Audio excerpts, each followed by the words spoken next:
and so on. Okay. The information we're looking for, find the oldest student in every class. That information is here. We have enough information here to answer that. But we would have to kind of do it manually. We would have to go look through this table and be like, okay, let's look at all the 3,500 enrollments and then just kind of take our own min. So starting with that table, let's do this. Select course ID and minimum date of birth. So minimum date of birth in this case would mean the oldest student because it's the earliest year. Question first. Should that be min and not min? Yes, thank you. Mind. It's not mind. Yep.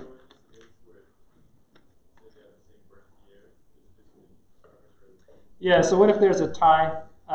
We'll just kind of pick one for now. We'll actually see how to deal with that in a minute.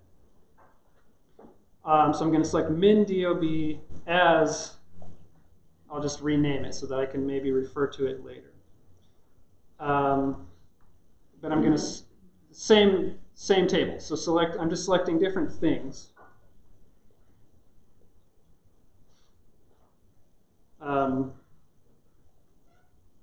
Oh, sorry, not done yet. So select CID and min date of birth. So that just gave me the oldest student out of all.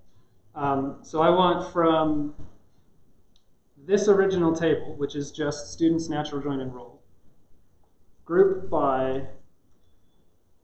CID. So that will group by classes. Okay. So that gives me correctly 3500's oldest student was born in 1980, 3810's was in 1979, and 5530 in 1979. So you can correctly match up to, it looks kind of like I'm taking an aggregate and associating it with some other part of a tuple. But that's because, so I can select CID as long as I am grouping by CID. And that will be the correct CID for the group. And min date of birth. So this is the correct date of birth for the oldest student in each class. But what I want is the name for the oldest student in each class. And I have enough information here now. Here is the full table, including names and dates of birth and which class they're in. Here's the table just showing the date of birth for the oldest student in each class. So if I just join those two things together, I'll get a whole bunch of rows. A lot of them will be meaningless, but some of them will have a date of birth from here matching a date of birth from here, and a course ID from here matching a course ID from here. So we can filter down based on that and then just take out the name. So I will start with this query. Okay. And I'm going to copy my other query. First I'm going to rename this. So this will be as eldest, and I'll put that in parentheses because it's going to be a nested query. Okay. And then I'll paste in that other query as joined. Okay, so I'm just joining those two tables. I'm going to just select star from that for now.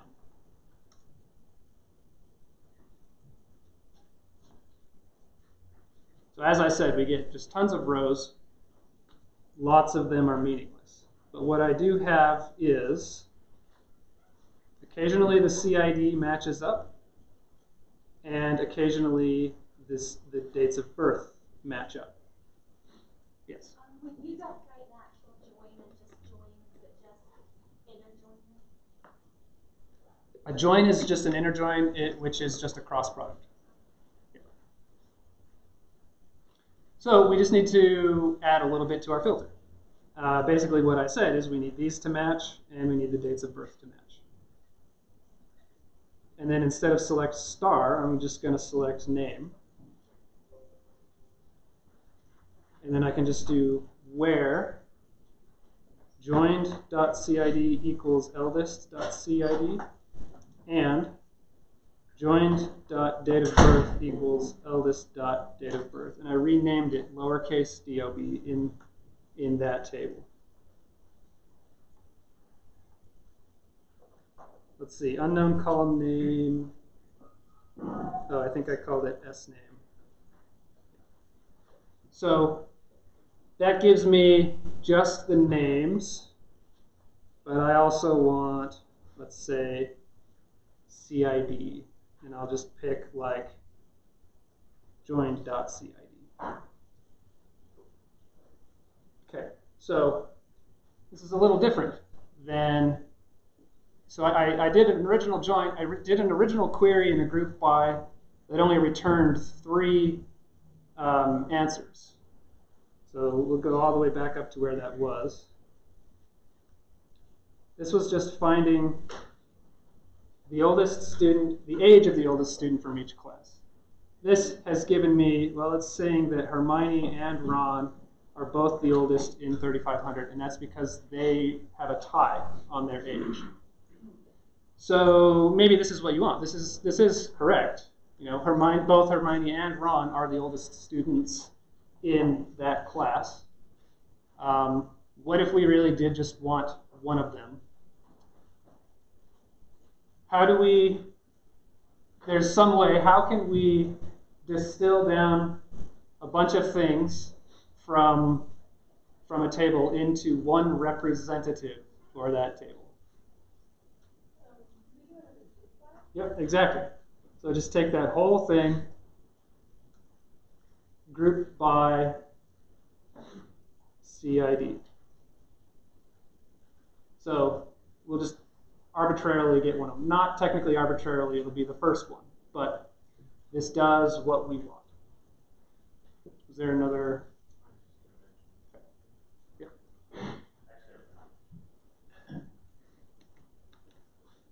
Okay.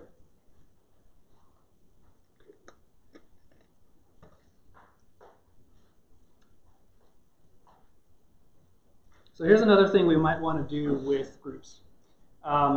Let's say we want to find the number of students in every class. Question first. What again did you use to filter out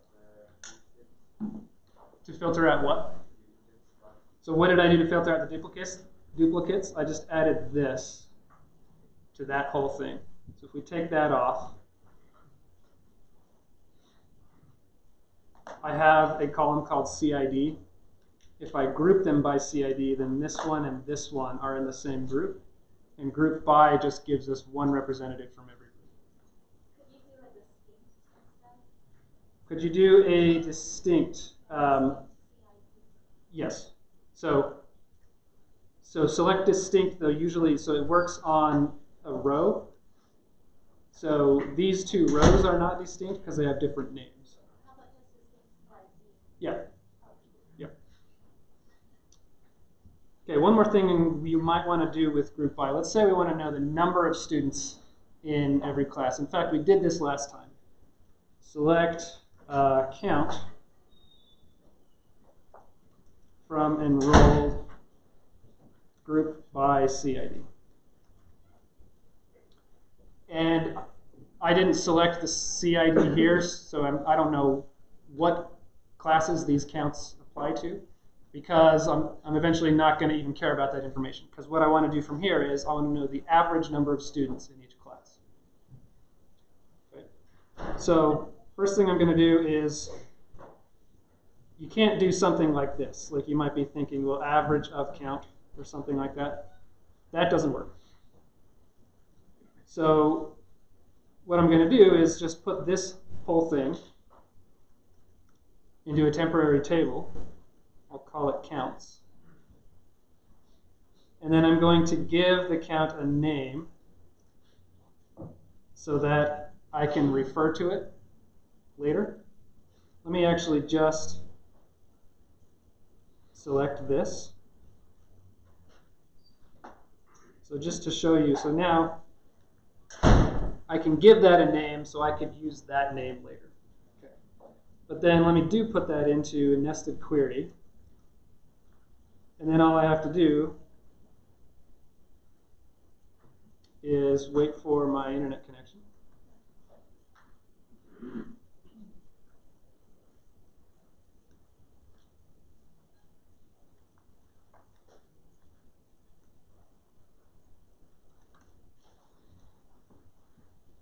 Oh, something happened there. I don't know what.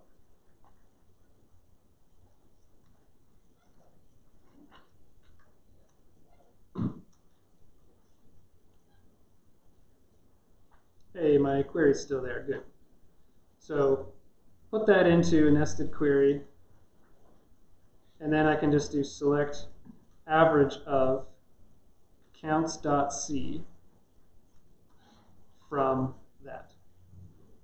So that gives me the average number of students in each course. So that's how you do an aggregate of an aggregate. Basically just, if there's ever something where you can't figure out how to combine two things in the right way, just use a nested query and make a temporary table. So counts is what I named my temporary table, and C is what I named the count column. That's across the whole table. That is across the average of all of the enrollments. Yep. Okay. All right. Now something else I want to show you. Let me just look at star from enrolled.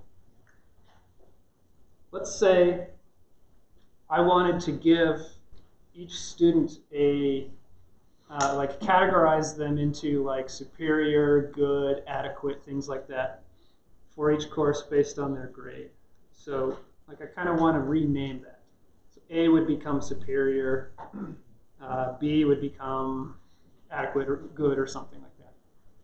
So SQL has kind of like switch statements. So I could say case A superior, case B good. So here's how it looks. Select case. And then we're going to have a from eventually. But this whole case portion of the query is going to result in one column. And I can do when grade equals A, then superior.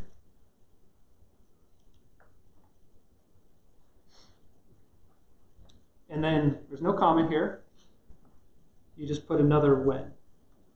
When grade equals B, then good. And so on. Yeah.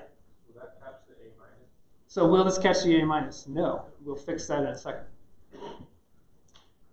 And then what you do, so you could keep going, you know, like C and D and so on. End, to end your case portion of the query, from enrolled. Okay, now the formatting is all weird, and I'll show you why. Let's look at the name of this column. The name of the column is just the entire case statement.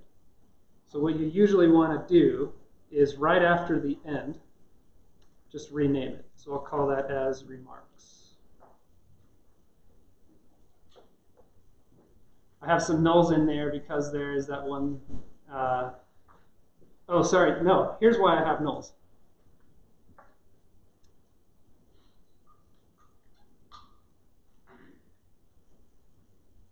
Is because I need a default. So I can do else for or something like that. So If you didn't get a B or higher, then poor. But, so you almost always want to rename the case column, just because otherwise it just tells you the entire thing. And then, so I want to know also, let's say, the student's ID. So so Hermione received a superior, and then it looks like she received a poor because of that A minus.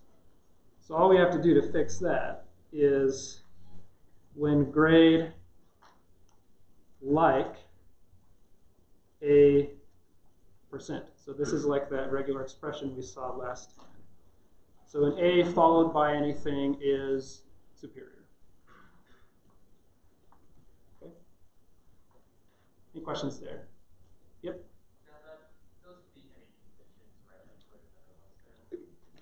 Yeah, those can be greater than, less than, greater than or equal, stuff like that.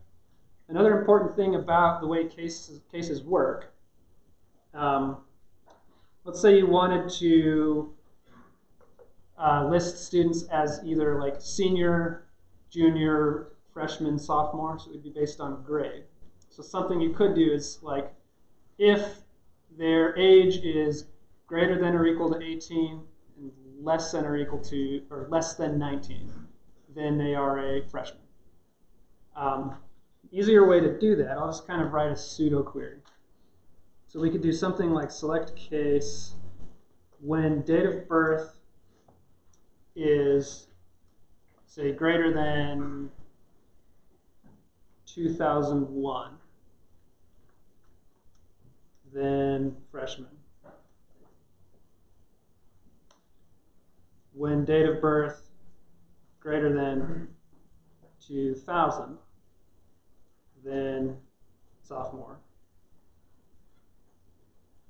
So I don't actually need to check both ends of the range because it will evaluate these in order.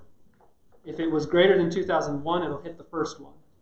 So I'm saying greater than 2000, even though that also includes being greater than 2001, but it'll hit the first one first and pick that. So it won't rename freshman and sophomore? No, it'll stop as soon as it hits one of these. So the order in which places matters. So the order matters if you're relying on this, yeah. Just as with a switch statement in a programming language, the order matters if you're leaving out break statements. So this is kind of an implementation question, but when is it more useful to encode this kind of logic into the SQL query rather than like your application that's consuming? Yeah, so when is it better to do this kind of thing in SQL rather than in C# or Java or whatever? Basically, the answer is if SQL naturally supports it, then it's probably better to do it in SQL. Okay. So a lot of the stuff we just went over, I have slides for. I won't, repeat it, but I'll leave the slides there for you as kind of further review. Okay. So we've been doing pretty much just selection, like information retrieval queries. We've been largely ignoring insertion and deletion.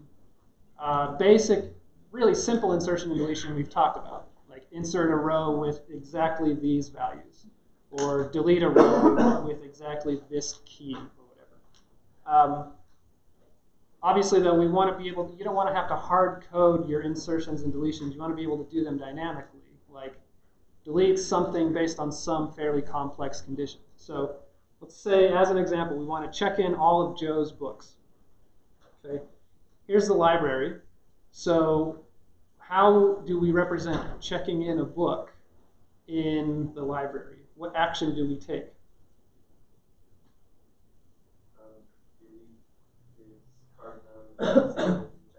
Yeah, so checking in a book is deleting a row from the checked out table. Okay, and so I could do that. I could do something like, let me go over to the library. I could do something like delete from checked out where card num equals 1 if I knew that Joe's card num was 1. But you don't necessarily know that. So we need to delete based on some other additional information.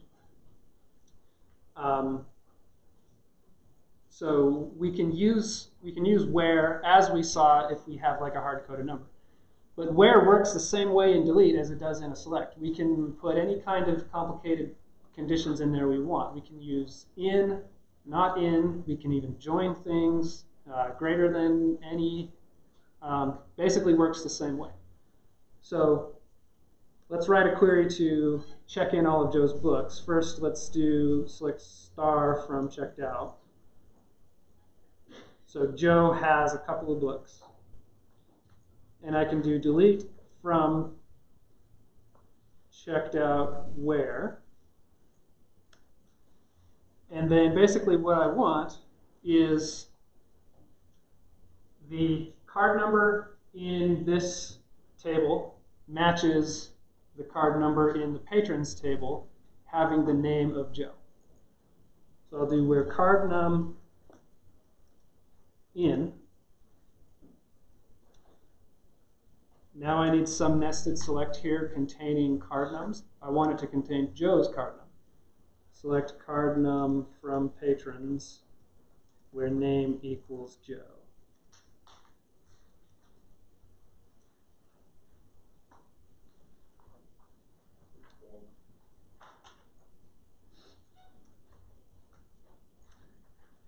Okay, so query okay, 2 rows affected. And Joe's checked out records are gone. So those books are now available for someone else. If we made a mistake and we rolled back. If you made the mistake in what? Delete, yeah. Or if it's just gone. No, you can't undo in SQL.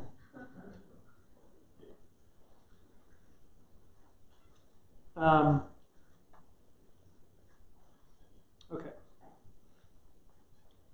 So that's kind of, using, I did this in a very straightforward way because I was able to use this in operator. You can't always do that. Here's another way we might write this. Delete from checked out. I'll kind of rewrite this on multiple lines. Delete from checked out natural join patrons where name equals Joe. So this is kind of another way to find Joe's card num, is join the 2 tables together instead of using the in clause.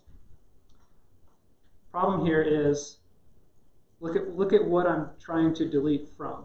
I'm trying to delete from a temporary table. And that you just can't do that. Not only can you not do it, it would be useless. Like deleting from a temporary table has no effect. So if you want to do it this, let me just kill this command. It'll say there's an error. So if you want to do it this way, where sometimes you do have to use a join to build up whatever condition you need. So you just do delete checked out from some joined table. So this is implying that this is a table name, a non-temporary table name, that is part of whatever this temporary table is. And then it will take the row from that temporary table and delete the row from the real table where they match up. Oh, 0 rows affected because I had already deleted those books, but so he didn't have any to check in. But that would work the same way. Can you use an alias? Like you basically name the checkout as C and then delete from C. With a 4 to 6. Yes. Alias.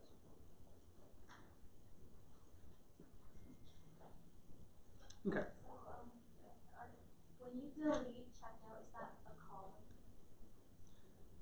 column? No, so this syntax here, so delete is always going to delete a row. If you wanted to, in some sense, delete a column, you would modify just one row and set it to null or 0 or something like that. But delete always operates on entire rows, tuples.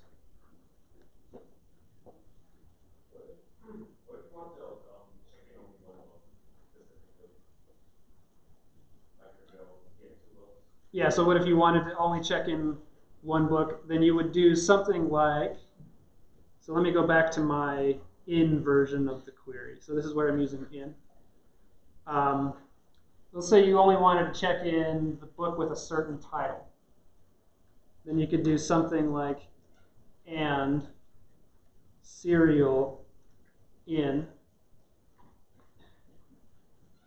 Select serial from, inventory, natural join titles where title equals Harry Potter or something like that. If you only wanted to check in his Harry Potter book instead of all of his books.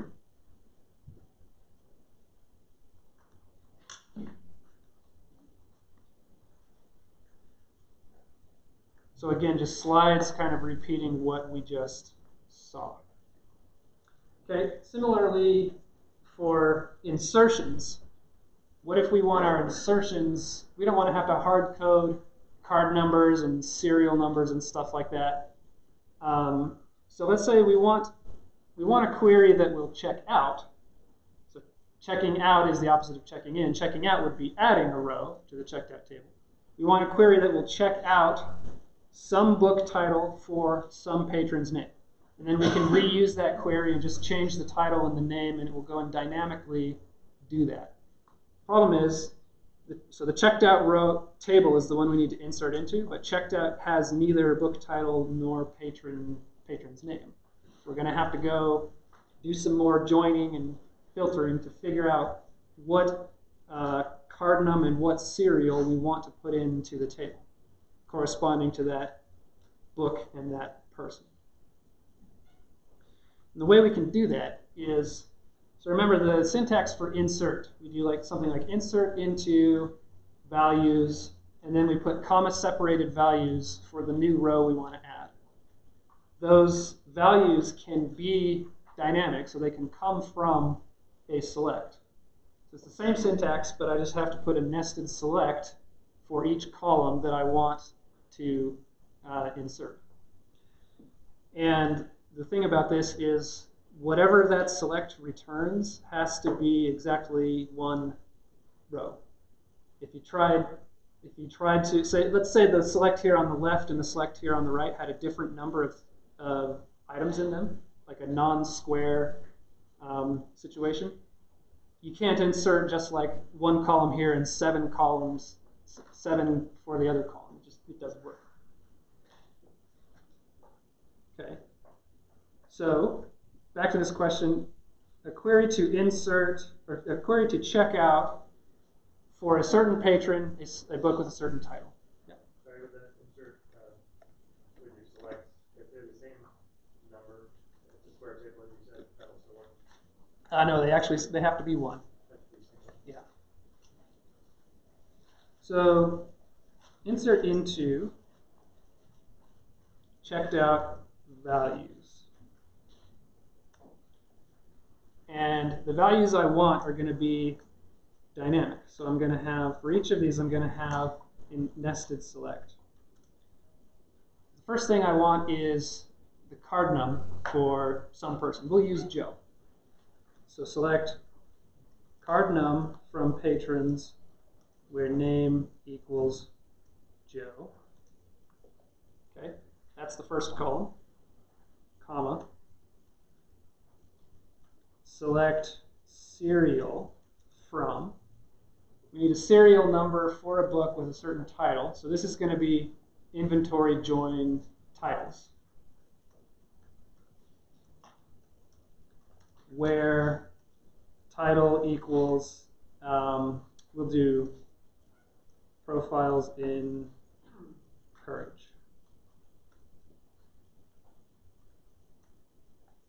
What do I keep typing wrong? Oh yeah, I'm just missing one closing parenthesis. Okay, so this is saying query returns more than one, subquery returns more than one row.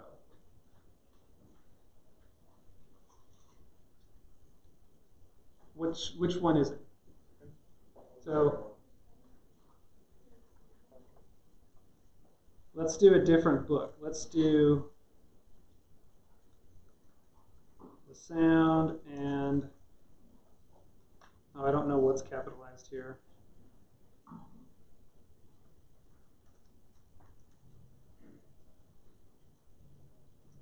Let's do, okay, the sound and the fury.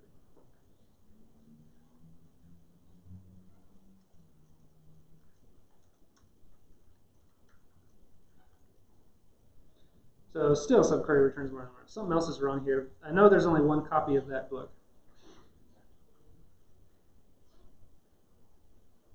Yes, thank you.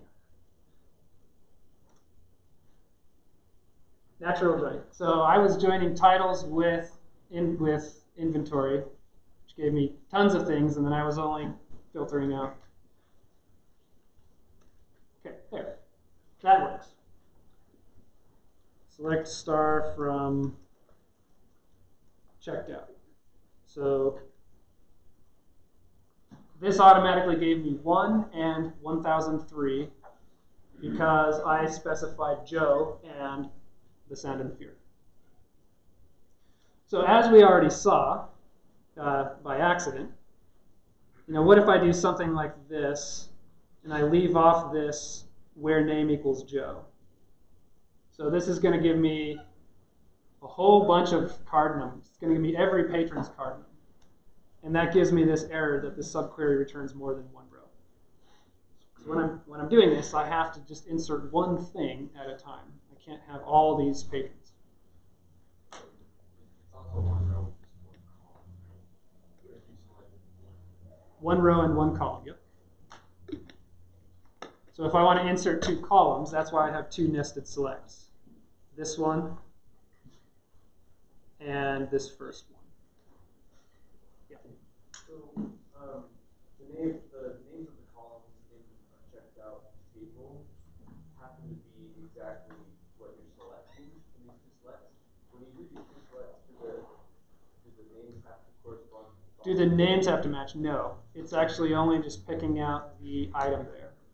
If there's a type mismatch, it'll try to do some kind of automatic conversion and might not do what you want it to do, but yeah. Okay, let me try this again now. So let me go back to, so here's the query that worked. This is the query that checked out the sound and the fury for Joe. If I try to run it again, I get duplicate entry for primary key because serial number is primary key in the checked out table. You can't have 2 people checking out the same book. So this is good. This is exactly what we want. This is saying that book is already checked out. You can't check it out again. Even if I changed the name, try to check it out for a different patron, it would disallow it. The thing about this though is this is an error, and we might want to do this, assuming that it might already be checked out, and that's fine. Just try to do it and move on. If your SQL query results in an error when you're trying to run a query from something like C#, depending on the API, but it's probably going to throw an exception. So if I tried to do this, say I have this C# function that's going to try to check out like 1,000 books for a whole bunch of people. And some of them may already be checked out, and that's fine. Just try to do it. And you don't want all these exceptions thrown. So what you can do is insert ignore into whatever, and then it converts the error into a warning instead, which will not throw an exception in C#. But what you can do, if you care, is show warnings. and that will show you all of the warnings from the previous query that you ran. And it does not do any insertion, so it says 0 rows affected.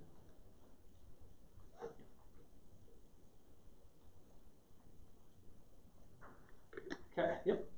For example, if you have a book that has two copies of it, Okay, great question. What if, so I'm specifically, I ran this using this book, The Sound and the Fury, because I know that there's only one copy of that book. So let me do this.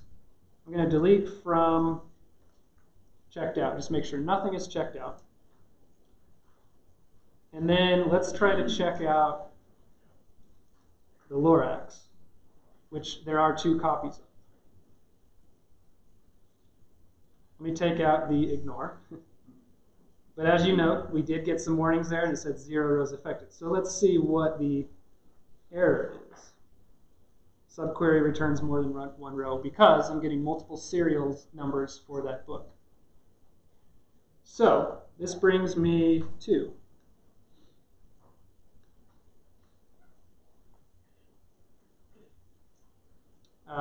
your exercise for the day. Write a query to check out the Lorax for Joe. And this is harder than it sounds. There might be multiple copies of the Lorax. Some of them might already be checked out. All of them might already be checked out. So let's say there are 5 copies of the Lorax and the first 2 are checked out. So your query might work. You might get some query that works as long as none of them are checked out. If you do like a distinct. But what if the first one is checked out and whatever you happen to do doesn't account for the fact that maybe there are some copies still available? You have to find one of them that's still available. So think about that. Take a few minutes with the people around you. Try to devise this query.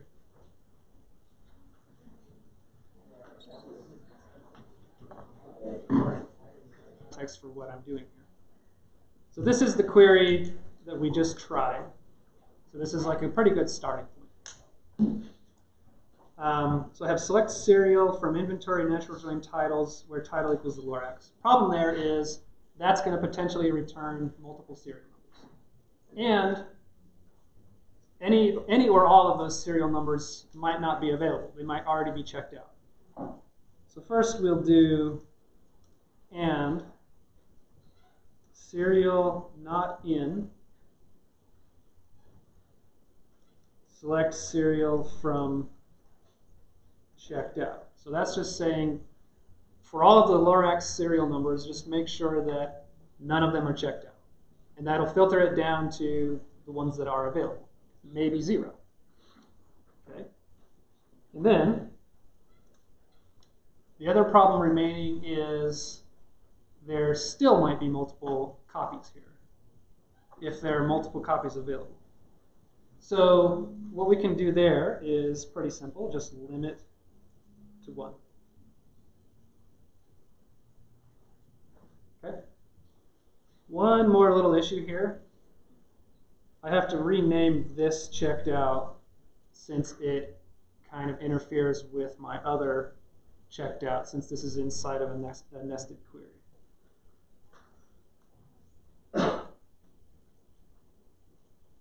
Oh, and let's see. Missing a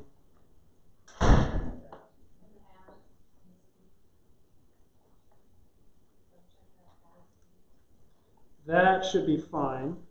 Let me call it like C2. And we call this one C.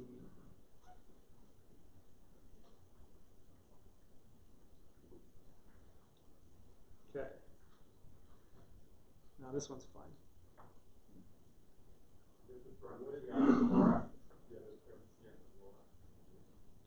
Yes. Thank you. And then let's see. There we go. Okay. Select star from checked out. So what it gave me is it picked one of them.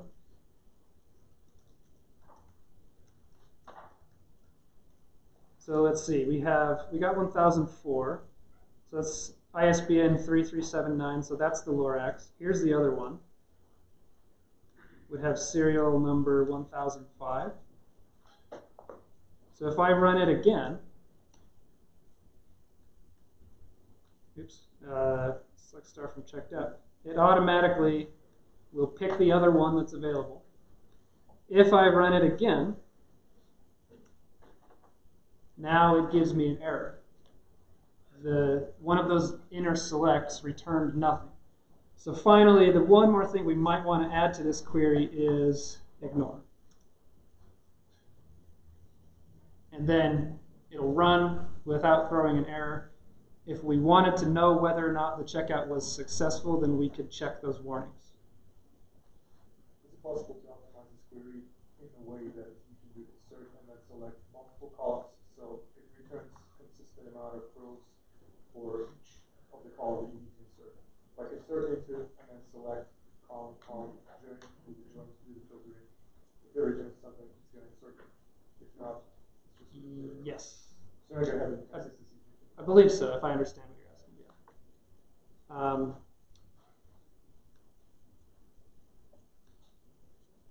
Yeah. Okay. So that's the exercise we just did. Good. So what we've been seeing is SQL can do a lot of stuff, and you can make pretty fancy queries that dynamically do things kind of like a programming language. And you could do all of that same stuff as a programmer. Right? So you could do select every table, join every table, and return it all to me. And then go and do your own filtering inside of your program. You could do like a quick sort on it. You could use some hash tables to filter out duplicates, anything you want. But it's generally better, if there's a natural way to do it in SQL, do it in SQL. Because SQL is probably better at it than whatever you're going to try to do. That doesn't mean you're a bad programmer or that your quick sort is slower than SQL's quick sort or something like that. But SQL, the problem there is you're probably going to ask for more information than you actually need, and then the problem becomes network traffic. So you don't want to just like say, hey, give me the whole database and then I'll do my own filtering programmatically. Well, the whole database is like petabytes, so in the real world. So you're never going to transfer that over a network. So let it do its own thing, and it is going to do it in a smart way. Even if you write your queries in a way that looks really expensive with like tons of joins, as long as you have some kind of filter on those joins, it's going to figure out the optimal way to pare it down first, and it's not going to generate this gigantic cross product. So it has this plan generator. It'll take whatever your query was, and it'll distill it down into more basic operations, kind of like relational algebra operations. And then it will rearrange them and figure out the best way to do everything. Kind of like an optimizing compiler. So, having said that though, sometimes you might think like there's got to be a way to do this in SQL and it's just not coming to you. As long as you're fairly sure you've exhausted all options and trying to think about like the right way to do it in SQL, if you get stuck for too long, then well maybe then just do it as a programmer instead of as a query language writer. Okay. All right. I want to go over some kind of basic information about the exam and then do a couple little examples. So I'll just first kind of go over basic review of like, here's what's fair game. If I don't mention it here, that doesn't mean it's not fair game. Basically, the rule is everything we've covered is fair game. But I'll kind of go over and summarize what we've talked about. Question first. How may answer this, but will there be a TA review session or a practice exam? Will there be a TA review session or a practice exam? So this is the review, the official review. There likely will not be a TA review session. I'll kind of talk to them though and figure out if we can. Practice exam, I've got some examples coming up today, and I'll post these slides. But it's not really in the format of a practice exam. It's more like in the format of just, here are some examples of the kinds of problem you might see. And as this slide says, very non-exhaustive. So I'm going to go over some things today. If I don't cover it today, that doesn't mean you can assume it won't be on the exam. Okay, so it's kind of broken into 4 parts so far, basically. Relational model was kind of what homework 1 covered. So things like what is a relation, attributes on relations, tuples, instance data. So kind of definitions of the relational model. But I say this because I don't care if you like memorize some definition of like, here's the definition of attribute. I'm never going to ask you to regurgitate something like that. So I say relational definitions and their meaning. What's important is you know what they mean, because I'm going to give questions in the form where you just kind of need to know that in order to think about the question. So if you remember homework 1, it was things like, if this is a super key, then can this other thing be a super key or a key? Or what do all these uniqueness constraints mean for the data, and how would you devise those uniqueness constraints given some kind of description of the problem? Okay, and then the entity relationship model. So this was basically homework 2 and project phase 1. So interpreting diagrams, like what do the symbols in a diagram mean? What does it mean for a line to be bold? What does it mean for a double diamond or a double rectangle? Everything like that. And how would you take a diagram and produce an English description of what it means? So something like a department must have one manager, or a department can have one manager. Things like that. And then converting ER diagrams to schemas. And what is the algorithm for doing that? And again, I'm not going to ask you like, what is the exact algorithmic step if you have this certain situation. Instead, I would give you a diagram and ask you to convert to schemas. So if you know the algorithm, you can do that. Okay, and then the homework 3 was relational algebra. So a more kind of abstract or intuitive way of thinking about queries on relational databases. And what are the differences between RA and SQL? There are small little subtleties, like every relational operation results in a relation, which by definition has no duplicates. SQL will give you a returned table with duplicates in it. Okay, and then SQL, so what you're kind of working on now with homework 4. Insertions, deletions, filters, joins, all the basic operations, and how would you compose queries to do this, or given these tables, what would some query return? Okay, so I'll go through some kind of very non-specific examples like this, and then I have some specific ones that we'll work through coming up. But so this is giving you an idea of something like you could make up your own problem along these lines for the purposes of studying. So I might give you a problem. Say I give you some tables with some integrity constraints, like foreign keys, primary keys, uniqueness, whatever. And then I could give you an instance and say, does this instance match those integrity constraints? Right? Like, are there duplicates in the primary key column or whatever? Or I might give you the definitions of the integrity constraints and then say, so which of these English descriptions of this problem are true? Like, 2 people cannot have the same birth date or whatever. And you would answer that based on, well, what are the keys, what are the constraints in the relation given. Okay, another example for relational algebra might be, if I give you an instance and then I give you a query, what will it return? So you did this in homework 3. And the other form of that, write a query that would find this, some English description.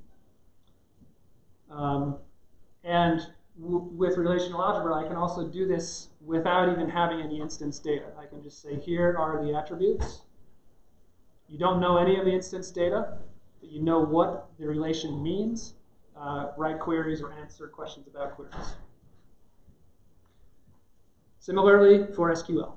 If I give you a table and a query, what does it return? Or write a query to return whatever. So basically, kind of the stuff that we've been practicing in homework and in class. Okay, given some ER diagram, which of the following is true? So using these like English descriptions of cardinality plus participation constraint means a certain English restriction. Okay, let's do a couple concrete examples. Question first.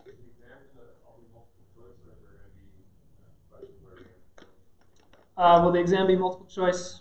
Not necessarily. There may be one page of multiple choice, but mostly not multiple choice. Like there might be a problem that has you draw a diagram. Okay, translate this ER diagram into schemas. First of all, how many tables will there be? 3. How do we know that? So there's always going to be a table for entity sets. There is sometimes a table for relationship sets. So why do none of these relationship sets turn into tables? Because none of them are many-to-many. Yep, those are the ones that turn into tables. So yeah, I won't probably go through this entire thing because there are a lot of attributes I would have to draw here and stuff. But so as an example, you'd make an events table.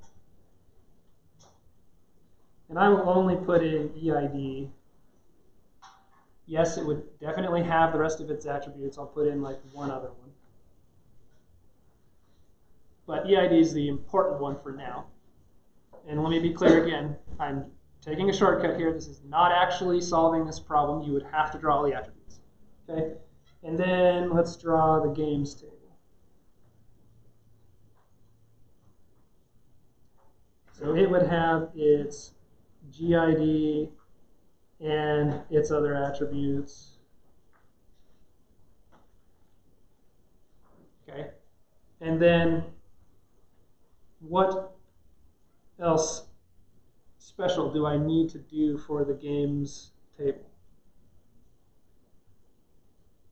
It doesn't just have its own attributes. Okay, so I need to pull down.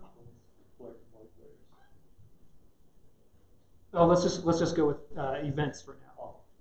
So for this relationship, I need to pull down EID as a foreign key, and it must be not null. Why is it not null? Because this line is bold. That boldness right there translates into not null. If it was not bold, then I would leave not null off. Why is it a foreign key? Because that is exactly what defines a relationship. The foreign key is how I say this thing is related to this thing. So translating that into tables, we do that through a foreign key. Okay? I'll skip the rest of this, but basically follow the rules of the algorithm and you'll get the right tables. So when you write out the schema, do you need to say what data type it is? Do you need to say what data type it is? In this example, no, because I haven't given you enough information for that. might ask you to pick some reasonable data types. So, you could do that. Name should be a string of varchar. ID, anything with ID should probably be an int, unsigned, stuff like that. I noticed you list constraints below each attribute, like name. Would you want us to do that on this as well? Yeah, I'll kind of specify the format if it matters. Okay. Okay, here's another one. So modify this so that a game can be played without an event. So just two players just kind of like pick up a chessboard and play a game wherever. Yep. So you just make this line non-bold. Easy, that's it. Okay, modify. Only one of each result per event. So every event can only have one game with white winning, one game with black winning, and one game with a draw. How do we do that?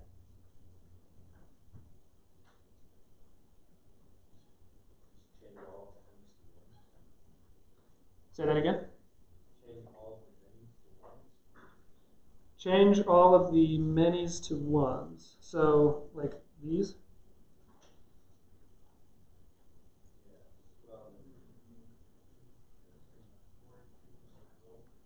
So here's, let's break this down again.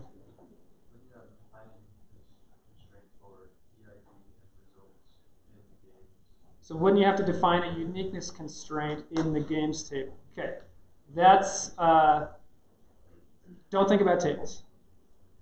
Okay, we're trying to modify the ER diagram only to show this difference. Underline result, okay.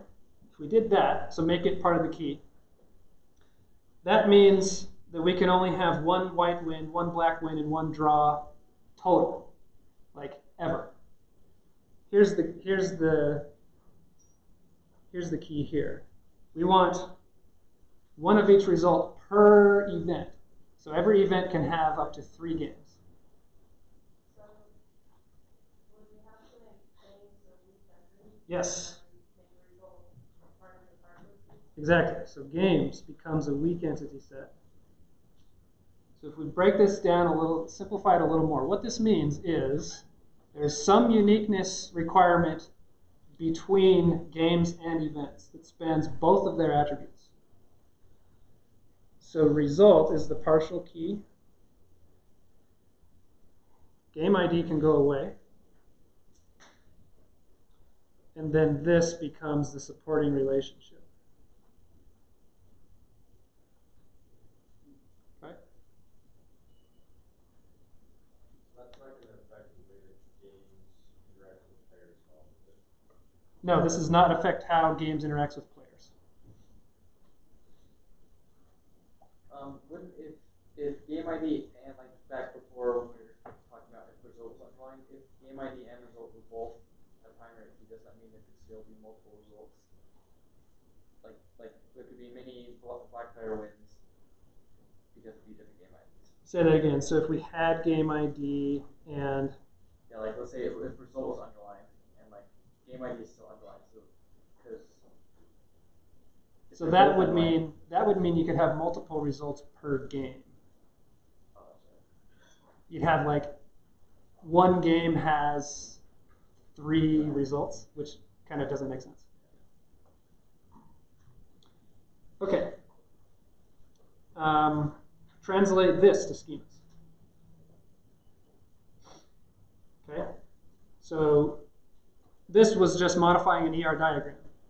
Now we have an ER diagram, simpler one, with a weak entity set, and we want to translate it to schemas. How many do we get? How many tables? 2. So we have one for courses, which has CID as its primary key. We have one for classes, which has semester and CID as a foreign key.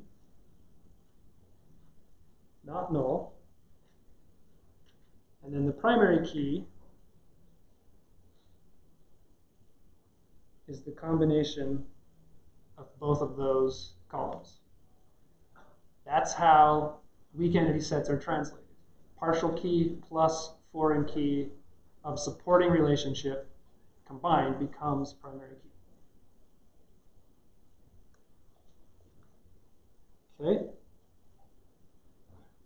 This one. This is, I'll actually kind of skip this one. This is very similar to what we've already seen.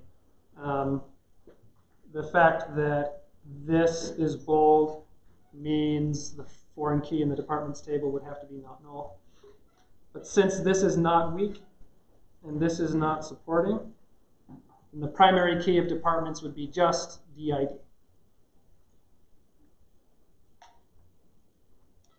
Okay, this one.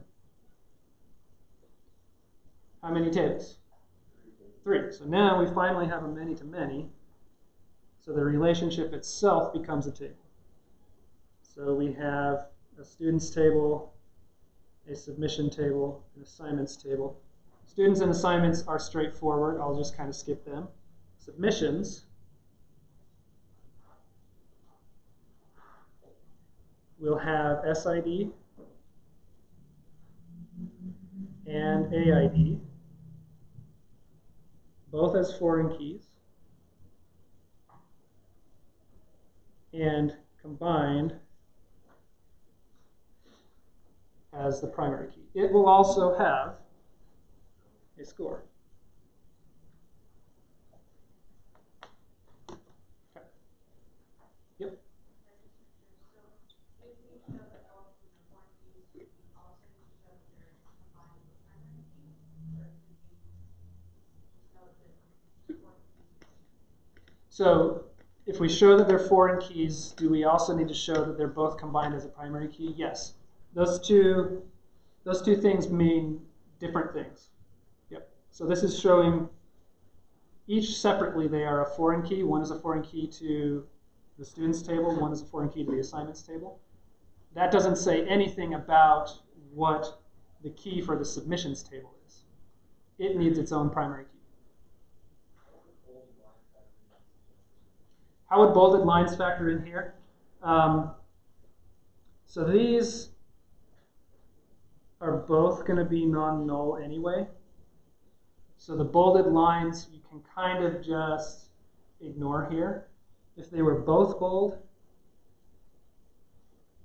you can't really translate that to schemas. I mean, you can, but you can't really show that in the schemas because it's like a chicken and egg problem. It would mean a student has to exist before an assignment, and an assignment has to exist before a student.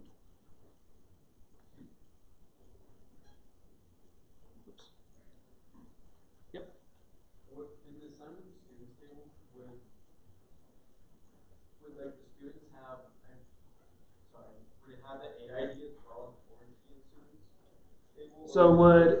So students has SID, would it have AID? Yeah. No. The linkage is defined by this table. But if you don't have a table for the relation, would you have the foreign key? If you don't have a table for the relation, then it would be one-to-many, and you would merge the relation into one of the other tables. And then you would have a foreign key in one of the entity tables. Okay. Forget about ER diagrams for now, and let's just say, so here's kind of the chess thing again, a little simplified. Let's modify this so that two players can only have the same matchup once. So what that means is like player A and player B, they can play as A white, B black, or as A black, B white, and then that's it. So they can't play like, you know, A as white and B as black twice. Yep. Yep, so all we do is just add a unique here, spanning both of those columns. Okay. How many rows in? Select star from patrons, comma, phones, comma, checked out, inventory, titles. So first of all, this, remember, is a shortcut for join. So how many rows here? This is just patrons, cross-product phones, cross-product checked out. This is the way to answer this. I would not at all expect you to draw this and count. The way to answer this is, let's see, 6 times 4 times 5 times 5 times 5. That's the answer. All of those multiplied together. How many rows in? Same thing, except instead of select star, select author. Same number. Yes. This is where the difference between relational algebra and SQL matters. So what if I were to change this? Give you this and then give you the relational algebra version of this query. So project name from patrons, cross phones, cross checked out, etc. How many rows in that query?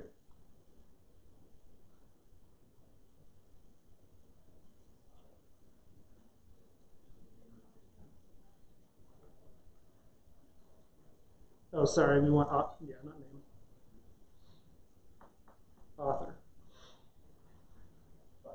5, yeah. So the relational algebra projection operator is automatically going to remove duplicates.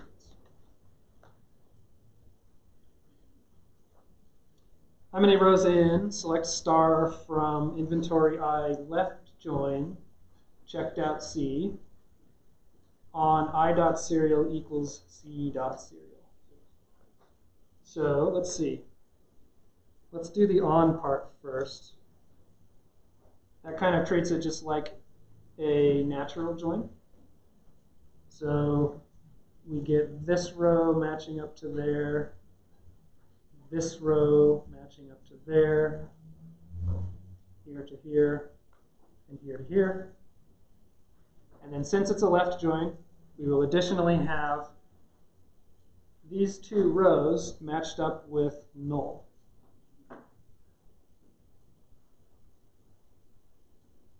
So the answer is 6.